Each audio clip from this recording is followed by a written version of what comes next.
Rothesay is a seaside town on the Isle of Bute, but just off the Scottish coast. It's the kind of place people visit for a quiet break, or choose to live because it feels safe and familiar.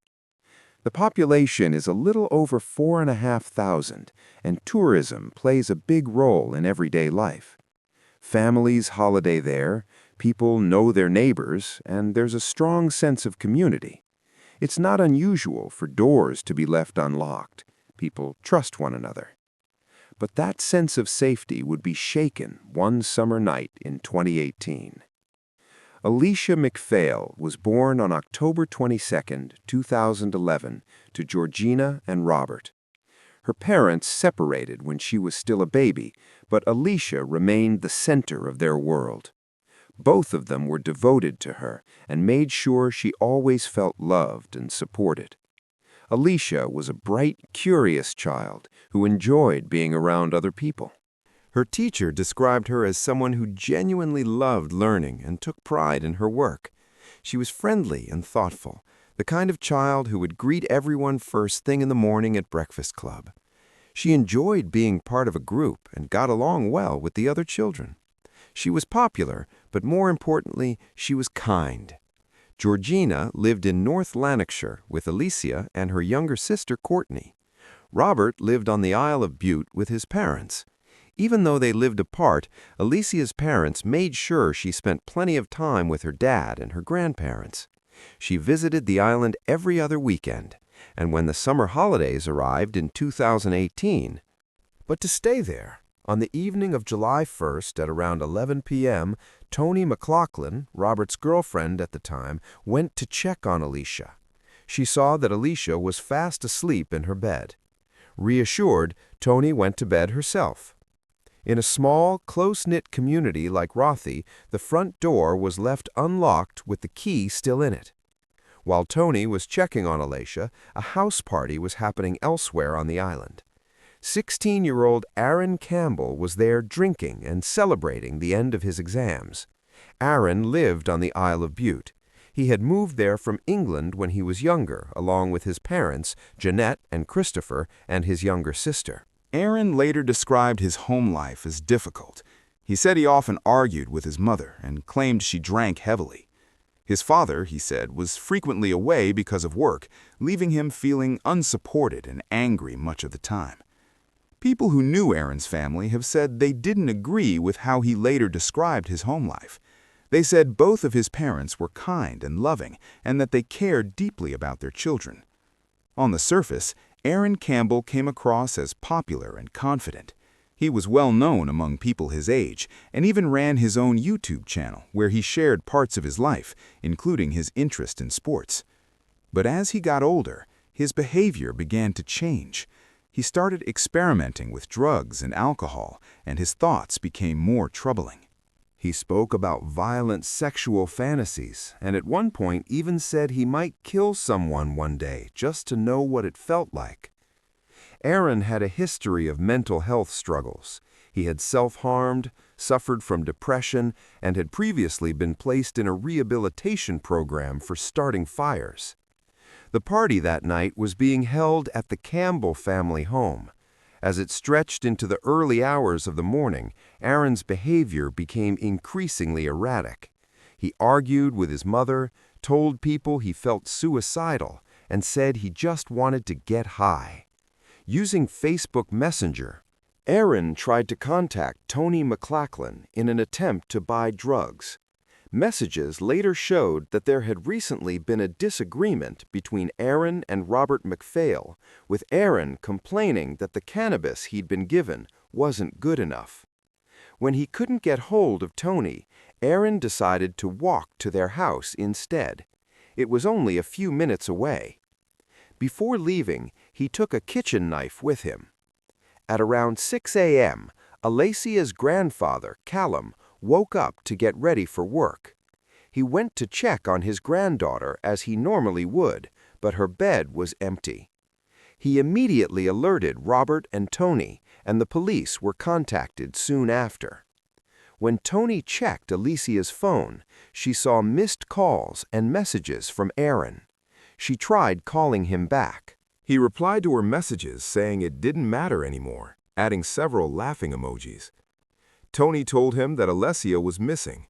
His response was casual. "Oh, damn, I'm sure she's not went too far." Later that day, Aaron sent a Snapchat message to his friends. It read, "Found the guy that done it." As news spread, the community rallied together. In a town like Rothesay, people look out for one another, especially in moments like this. A large search effort began almost immediately. Members of the public joined police on the ground, while a helicopter and the Coast Guard were brought in to help. Appeals for information were shared widely on Facebook as the search intensified. Not long after the search got underway, police were called to a wooded area about a 15-minute walk from Alessia's home. It was around 9 a.m. A local man had come across her body. She was naked and unresponsive, and it was immediately clear she was gone. Aaliyah's mother, Georgina, learned what had happened through Facebook. That's how the news reached her. A post-mortem examination later found that Alesha had suffered 117 separate injuries. The pathologist described them as catastrophic. On July 21st, Alessia's funeral was held. Hundreds of people attended, filling the church to mourn a child whose life had been taken far too soon. Among those grieving was Jeanette Campbell, Aaron's mother. She had taken part in the early search efforts herself, desperate for answers and wanting to help in any way she could. At some point, she decided to review the CCTV footage from outside her home, hoping it might show something useful. What she saw stopped her cold. The footage showed her son leaving and returning to the house twice during the time Alesha was believed to have gone missing. Jeanette confronted Aaron about it. Wanting to be sure and believing this could help rule him out, she handed the footage over to police. Aaron Campbell was brought in for questioning as a witness. He appeared calm and cooperative, giving no obvious sign that anything was wrong. He told officers he'd simply gone out to buy cannabis. As part of the interview, police examined his phone. What they found began to paint a very different picture. They uncovered the Snapchat message he'd sent to friends, the Facebook messages he'd exchanged with Tony, and internet searches about how DNA is recovered at crime scenes. When investigators compared Aaron's DNA with what had been found on Alesha's body, the result was clear. The odds of it belonging to anyone else were more than 1,000,000,000 to 1. Aaron was arrested on suspicion of murder and formally charged the following day. At first, he gave no comment answers. Later, he put forward a different story, claiming he had been having an affair with Tony, and that after they had sex in the garage that night, she kept the condom and planted his DNA at the scene. As police continued to question him, the reality of what had happened to Alesha MacPhail that night began to emerge, and it was far worse than anyone had feared. At around 2 a.m., Aaron Campbell entered the MacPhail family home. The door was unlocked. He later claimed he went inside to steal drugs, but once inside, he found 6-year-old Alessia asleep. Campbell would later tell a psychologist that when he saw her, his thoughts turned to killing her. He described it as an opportunity. He picked her up and left the house. After a short time, Alesha began to wake up and asked what was going on. Campbell told her he was a friend of her father's. He even gave her his T-shirt to help keep her warm. What happened next was devastating. Alesha was raped and killed. Afterwards, Campbell threw her clothes into the sea and left her naked body in a wooded area. He then went home, showered, and tried to wash away any evidence. A short while later, he returned to the area where he had left her to retrieve his phone. When it came time for him to enter a plea, Aaron Campbell pleaded not guilty. The trial began in February 2019 with Lord Matthews presiding. Campbell's behavior in court shocked many of those present. He showed little sign of remorse and appeared detached as evidence was presented. At times, he struggled to contain laughter.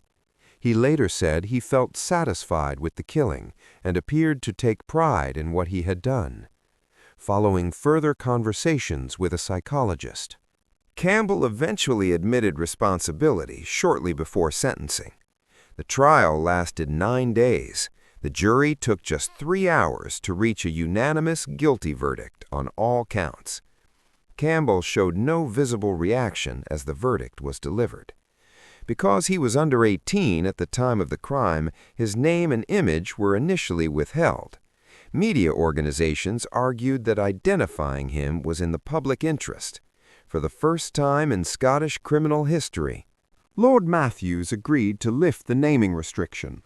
On March 21, 2019, Aaron Thomas Campbell was sentenced to 27 years in prison for the abduction, rape, and murder of Alesha MacPhail. That sentence was later reduced by 3 years following a successful appeal. In sentencing, Lord Matthews described Campbell's arrogance and lack of compassion as breathtaking, and spoke about the deep and lasting impact the crime had on the island and its community. "You entered the house and went into her bedroom. You took her from there and brought her to a secluded place where you assaulted and killed her. The full details were laid out during the trial, and they don't need to be repeated. Your attitude was clear from the evidence. You posted a photo of yourself in a mirror and joked that you had found where the killer was hiding. That behavior showed a level of arrogance and disregard that was hard to comprehend.